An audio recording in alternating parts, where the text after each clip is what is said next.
Hello and welcome to the second edition of This Is BS. I have two fantastic guests today who work here at the Cluster in Melbourne. For those who don't know, it's the share space that Video My Job works out of, but they're the ones that run the ship. So I have Grace Deighton here and James Schwarz. Why don't you guys tell us more about what you do at the Cluster? Grace? So I'm the office manager.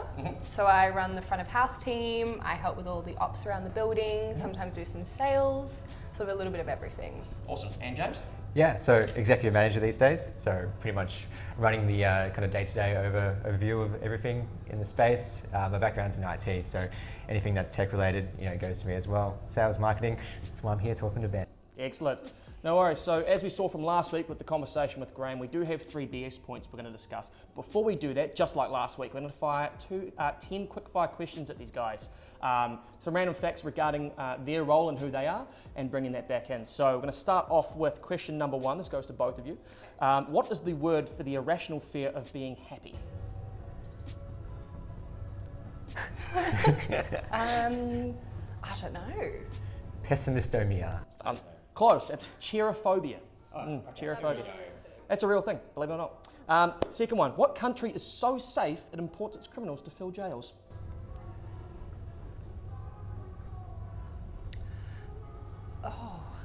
Pick a country. I don't know. I don't know, some kind of Scandinavian country for sure. Which one? Finland. You're both wrong. It's Netherlands. The Netherlands is that safe. That's pretty close. It's close, but it's not Scandinavian, so trust me. Third one, okay. Where is the largest pyramid in the world? Giza? Giza, and what's your guess? Same. No. It's the Great Pyramid of Cholula, which is located in Cholula, Puebla, Mexico. It's the largest pyramid in the world and has a base 4 times the size of the pyramids of Egypt. So, the Pyramid of Giza, sorry. So there's that. Okay, here's a quick one, which is always, this is my favourite one. The unicorn is the national animal of what country? South Korea. Oh, what a scat. You're wrong, but yeah. Oh, you knew that. I thought that is the only logical explanation. What's the country? Oh. Here's a guess. Here's a guess. Harry Potter. Scotland. Scotland. Oh. One so far. Now, Graham got 2 last week, so we can see if we can beat that. How many Grammys did Elvis win? Oh, my dad's going to kill me if I don't know this. Man, you really are treating us nicely with these High questions, five. are you? Let's go with 18. 18? 7. The answer is 3. He only won 3 Grammys. There you go. She started very hard. No, it started why. That's how it starts. Okay, the next question. How much does a US dollar bill cost to make? Ooh, a dollar bill. I know that a penny costs more to make than it actually is worth these days. I'm assuming a note is probably much cheaper. I'm going to say 10 cents. Yes. Yep.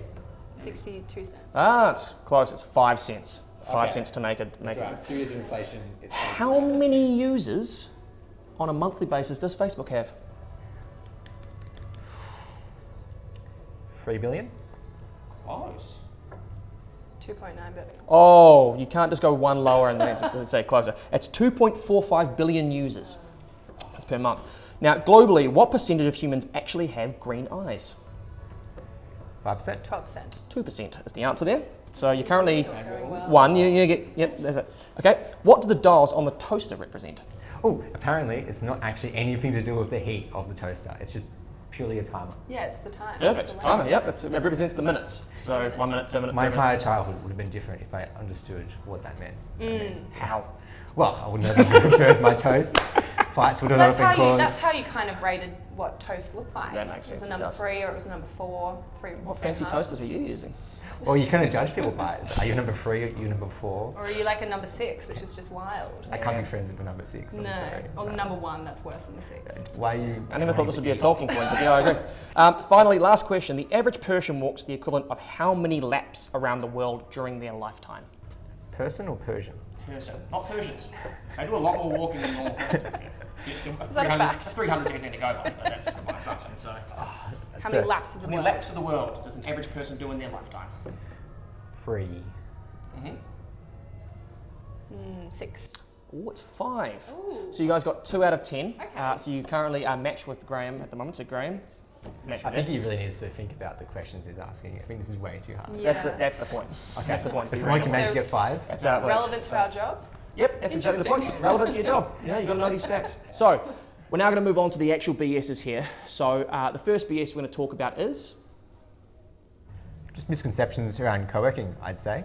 You know, thinking about kind of the environment and the ecosystem we're in these days, we've got some very large kind of multinational kind of corporate kind of people moving into the space, and they do advertise very much, you know, your beer on tap, your really kind of big kind of almost a party place where you're coming in, there's this magical network of people that's going to be hanging out with you all day playing ping pong and table tennis. In reality, you know, co-working is more of just a great place to work, you know, a good office space, a good desk, a place where you look forward to coming in for the morning and hanging out with some friends and, you know, being productive. Yeah. Cool. So where did the misconception come from? How did that start? You know, like then people think that it's all beer and, you know, table tennis. Where do you think that came from? I think that's kind of how co-working spaces have always been portrayed. I think when they came in, there was always serviced office spaces, but people wanted something that was a little bit more flexible, a little bit more casual, and it just started off being super, super casual, and they went, you know, bean bags and ping pong and dogs running around, which is fantastic, but that's not going to suit everyone. And you know, to be a successful co-working space, you need to be able to accommodate a whole range of people. So I think you've got to kind of get that middle ground of having that fun community aspect, but then also being able to appeal to super professional companies who want a really professional environment. Okay, interesting. So in taking that particular piece of information, is there anything that you think that, let's put the cluster as an example here. Yeah. So the cluster being a smaller one that's more individual than you know, big global, as you say. What exactly is it that you guys are doing to eliminate the preconception? Yeah, so I think it's just about that, you know, personal service and working with businesses. So I think it's important that, you know, people kind of come in and check the space out and actually have an exchange and kind of just learn about, you know, how it can work for them. If you're kind of thinking about, oh, I'm not sure if my business can work in this space because it's just a party place and I'll be drinking my filter coffee till 11 a.m. You'll notice that things actually work a bit different if you actually come in and say hi. Right, okay. So my final question before we kind of get to the solution of this is, when we have co-working spaces or people coming in and then you see perhaps people coming in and out and dropping in and out, what do you think is the biggest factor in people actually leaving co-working spaces? Is it around the sort of misconception, or is it there something else at play here? There's a few different reasons, yeah. But most, I guess we've got, you know, like, you know, good reasons and bad reasons, I suppose. So, you know, sometimes, you know, businesses drop off and businesses fall out, all those different kinds of things. But sometimes it's just due to growth. You know, we've only got a certain amount of space inside of here, and we're really good for teams of, you know, like people just coming in as a solo act to 3 people, up to about 16 or 20. It's what we can really accommodate. Once you get to that size, we kind of just have to kind of set you off into the world, be free, have your own space. You know, the world is your oyster kind of deal. Right, okay. Cool. So I'm going to pose this to you then, Grace, in that sense as well. So we've talked about a couple of ideas as to how you go about eliminating the misconception, but this series is all about offering solutions. So what exactly would the solution be here to the misconception that co-working spaces is just, you know, tabletops and beanbags? I think it does come a lot to advertising and what you are advertising. I think it's really fun for co-working spaces just to advertise all of the fun events they do, and that's obviously a massive part of it. But if you're also advertising the different workspaces you can offer people, then you're kind of going to be appealing to a larger market. I think we do manage to do this as well. It's getting people into the space, that's the biggest thing. And I think even with external event spaces, so we have a lot of external companies that use our event spaces. When they come into the space, it's a really good opportunity for people from different companies attending events to kind of see our space, and they come in and they're like, oh, what's this like? And then we get to take them on a tour. And you know, this is massive corporate companies all around Melbourne. So we're really managing to get into a different market. You know, not just small startups, it's big companies that, you know, might have a team that want a space for 12 months or something. And it's just getting people into the space, which a lot comes down to advertising and marketing. Right, so by the sounds of things, the best way for a solution to kind of eliminate the misconception is basically go into the space and experience it first before making a judgment about it. Exactly, and that's when, you know, people come in for tours, and we always encourage people, come for a free trial day, test out the space, and you know, it's really good to do that at other spaces you're checking out as well, because no space is going to suit everyone. I think we're good because we're not an industry-specific co-working space, but you know, you can't suit everyone. So get people in, have a trial, and see if it works. Awesome. All right, cool. Yeah. So look, with all that in mind, for someone who does work in a co-working space as a company employee within a co-working space, I couldn't agree more. There is a lot of times where you'll get certain places you'll go to where it's less about the work you do and more about the personality you are within that particular share space, which can be a bit of a detriment when it comes to actually, going about doing your business or working. Often you'll find in share spaces you'll have the headphone culture, which is basically because there's just so many people that you have to chuck your headphones on and not be able to talk to anyone. You kind of have to focus because you're running a small business or something along those lines. So totally agree. I think that is absolute BS, in my mind at least. So that's BS number 1, couldn't agree more. So we're on to BS number 2. And so we're gonna just jump back to James here. So James, what is your second BS in your industry, in your world? Yeah, well, the BS is literally the BS. So I would say, small talk. I've recently experienced this. You come back from your Christmas, New Year's holidays, everyone's dumping on you. Hey, what you get up to? What'd you do? How's the weather? All that kind of stuff. How's your dog? You spend so much time in the workday just talking about kind of the same thing over and over again, and you really do kind of get. You don't really get to connect to everyone in the way that you really wish you could. So. What do you think on that? Yeah, so it's talking is, I reckon, 90% of my job. I talk to people all day, every day. I think I could talk to a brick wall if I needed to. But yeah, you're having so many conversations with people, and it's a massive part of running a co-working space is talking to people every day and forming those relationships. And if my conversations every day with people were like, oh, check out the weather, have you got an umbrella, like nice shoes, it's just boring and dull, and that's not how you form relationships with people. So it just ends up being really boring, to be honest. Right, so what I'm hearing is less along, so you're talking about small talk being a problem. I think what I'm gathering from this is more along the lines of trying to create a relationship with someone and being more in depth with your conversations rather than just saying, hey mate, how you going? Kind of like a sort of the lack of effort people put into small talk and trying to form those relationships with people. It's not an easy thing for everyone. Not everyone's extroverted, not everyone's used to talking to people, but also people sometimes don't put in the effort to have more interesting small talk conversations. Right, of course, being within a share space and being sort of the faces of that share space, often you'll get people, you'll be the first face they actually meet in here, so they kind of have that conversation with you first. And there are times where I know I work here and there are people I meet and I don't remember their name the next day just because of the nature of the small talk and stuff like that. In fact, little fun fact, I actually didn't know James's last name until today, and I've been here for 2 years with him. So that's the big part that's actually going to come to my thing. So for us, when we work in video and doing with our clients, it's the same thing. There's a point to the conversation with a lot of our times because we're just working within business. But when someone comes in and just says, hi, how you going? It's the same 5 things you get every time, which I think is quite frustrating, especially if you're trying to learn more about the person and if they're not opening up stuff like that. So whilst I think that is something that knocks on the door, to me, the question is, well, why is that a problem for you guys? Why exactly is it? Well, I guess it's a problem potentially. I mean, you can see it as a problem, but more or less just an opportunity, really, is the way I'd prefer to look at it. So, I guess it is a little bit BS, it's like talking about the weather. What weather outside? There's nothing going on. It's great. It's the same as it's been for 2 weeks. So that's definitely interesting, but for me now, talk about the solution, because what is a solution to small talk?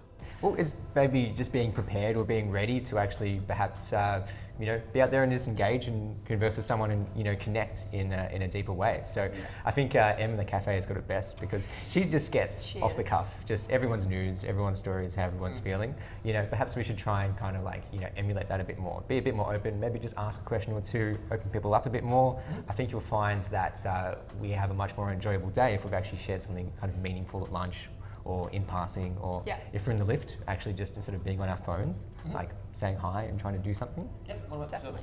I have a slightly different approach to it. I kind of think the best way to have some interesting small talk is to not be afraid to kind of make a fool of yourself. So sometimes as well, you're trying to, in co-working, you get so many different types of companies. You get people who are super out there and open, and then you get people who, their jobs on a computer all day and they're not used to talking to people. So you've kind of got to find different ways to open them up a little bit more. And that's when not being afraid to make a fool of yourself really comes into it. So it's not really forcing someone to have a conversation, but if I walk around with a drinks trolley, with a microphone, singing karaoke and stuff, it makes that quiet person laugh, and then they might feel a little bit more comfortable to have a chat to me. And when I go and talk to them, I'm not saying, hey, how's your day going? I'm kind of like, hey, what did you do this weekend? Oh, you like that music? Keeps on going like that. So that's actually a very good point. What you're raising there is the ability to be able to be less guarded and have more of a open approach to kind of being a little bit more personable. And I think for someone like myself who's constantly on camera making a bit of an idiot of himself a lot of the time, but that actually makes more people feel comfortable around you, and the fact that you feel more approachable. They feel like, okay, if this guy's doing it, I can do that sort of thing. You get that all the time, so trust me, I'm totally with you with them on this one, because for someone like myself, who's I call myself at times an extroverted introvert. There are times where I'm like, get the hell away from me, stop talking to me. Other times I'm like, I'll go out and do a goofy video with someone and it doesn't really bother me. But to kind of frame this in a way that's more business related outside of just small talk, and you raised a good point regarding people coming in an office like this where they're new, they don't, they're from a different sort of world. Do you think that sort of having that personable attitude with new people is far easier for them to get assimilated into a culture at a share space? Yeah.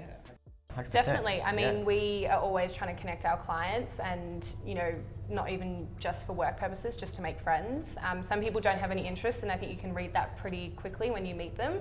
But that's part of our job, is getting to know that person, asking about their family, asking about their life. And people like it when you take a genuine interest in them.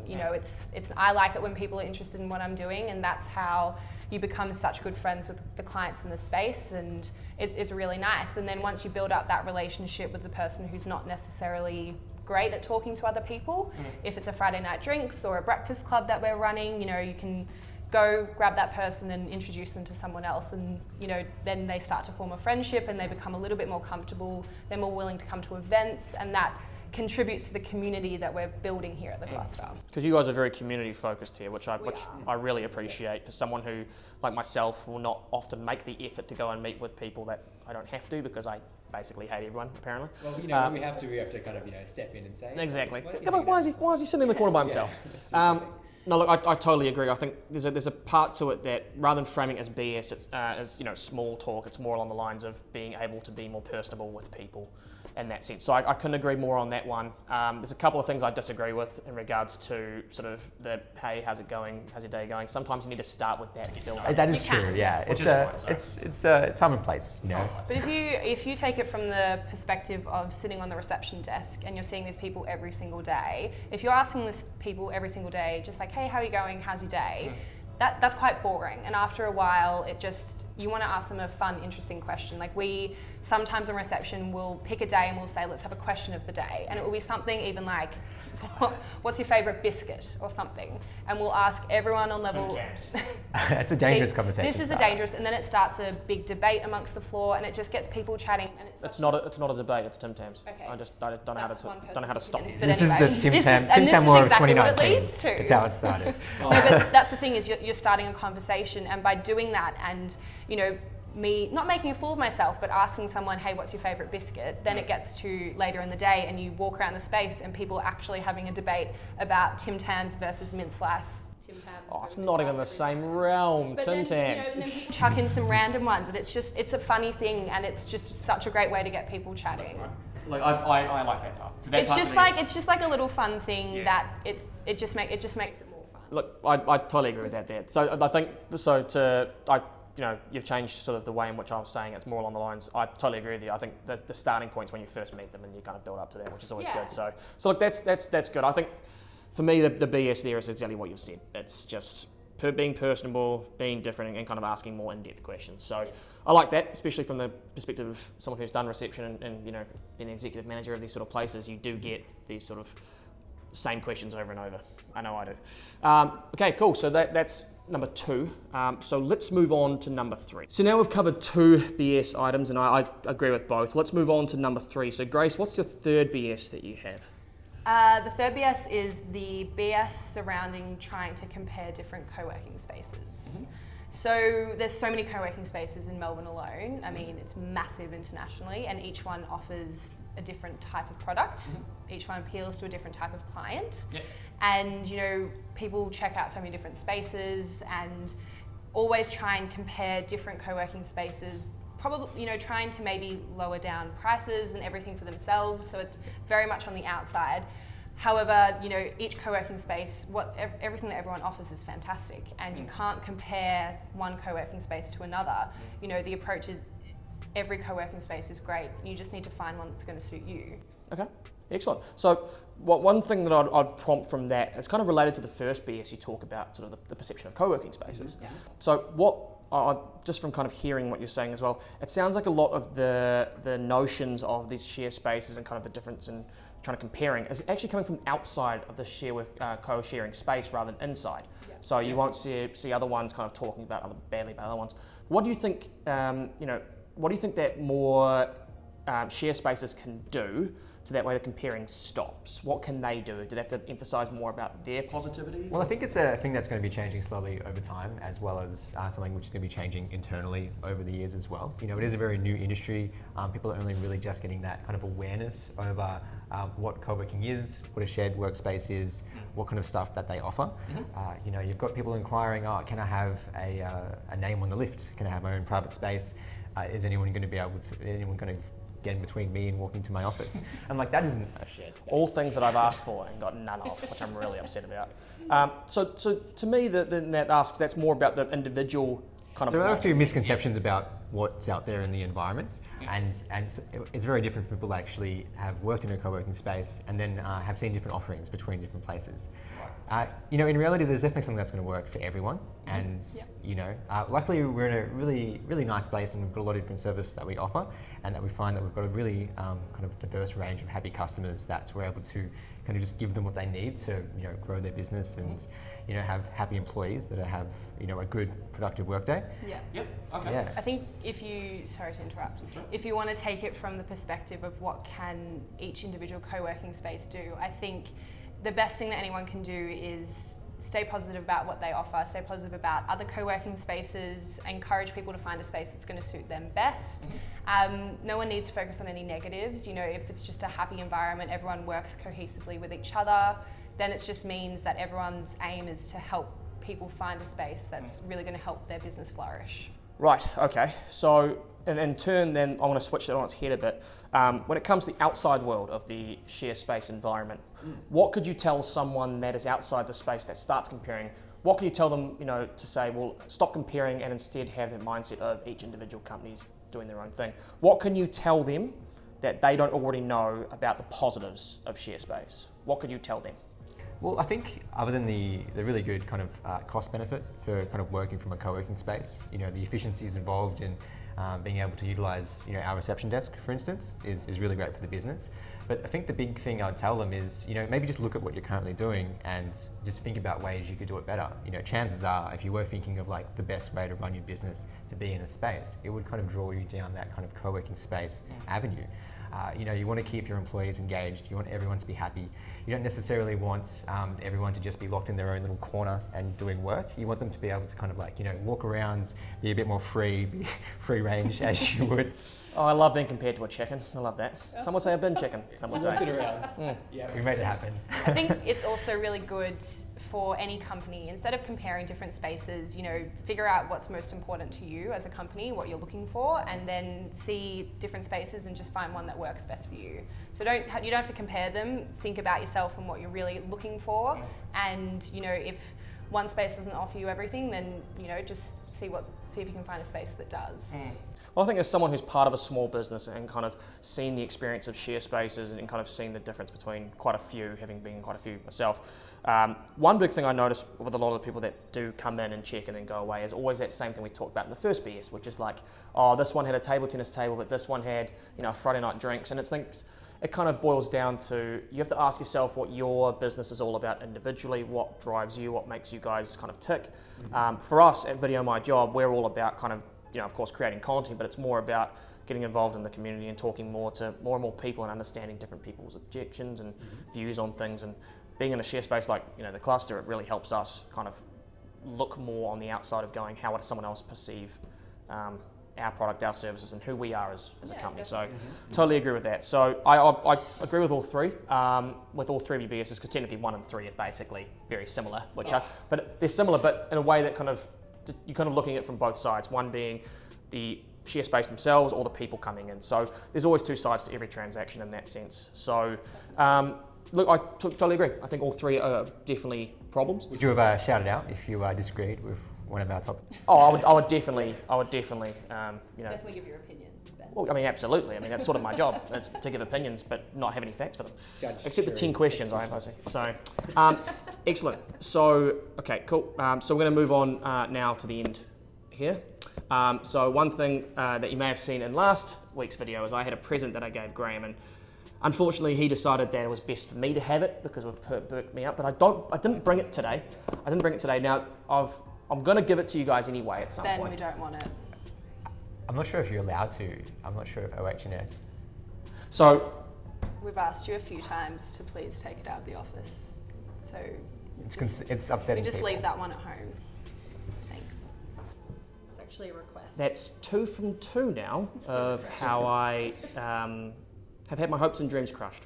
And you know, this share space was all about fun and excitement, and now I can't even bring a boat on myself. So I don't know what to tell you guys. I think you need to take it from some outsider's perspective and not think about yourself and think about maybe how that's going to impact others. I'm going to take that on board and definitely not do it because it's all about me. Excellent. So thank you to our 2 guests today, Grace and James. Before we let you go, is there any final thoughts you'd like to leave the viewer with if they have lasted this long through our discussion? Is there anything that you think you'd like to kind of leave them with from our discussion today? Is there anything that pops out? I think with anything, just always look at both sides before making a decision. And as you know, one of the most important things, if you go back to the small talk topic, is just make an effort with people and smile, and everyone will live very cohesively and happy together. Yeah, take your time, be patient, be mindful about situations. Yeah. You know, do a bit of preparation before walking into a room or stepping into a space. I think you'll find that you can get more out of your day if you actually are ready for it. Excellent. And don't bring a photo frame of photos of yourself to the office if you. I'll be honest, you have to because That's probably the biggest obviously. takeaway. So look, that's gonna wrap us up today. If you want to know more about the cluster and the services they offer and the spaces that they offer, the details will be above or below depending on what platform you're on. Of course, if you want to check out Video My Job as well, the details will be there. Please feel free to reach out to either myself, Ben Swain, or Grace here if you are interested in the cluster or Video My Job. We hope you guys have enjoyed today's episode, and thanks for watching. See you later. Easy. Done.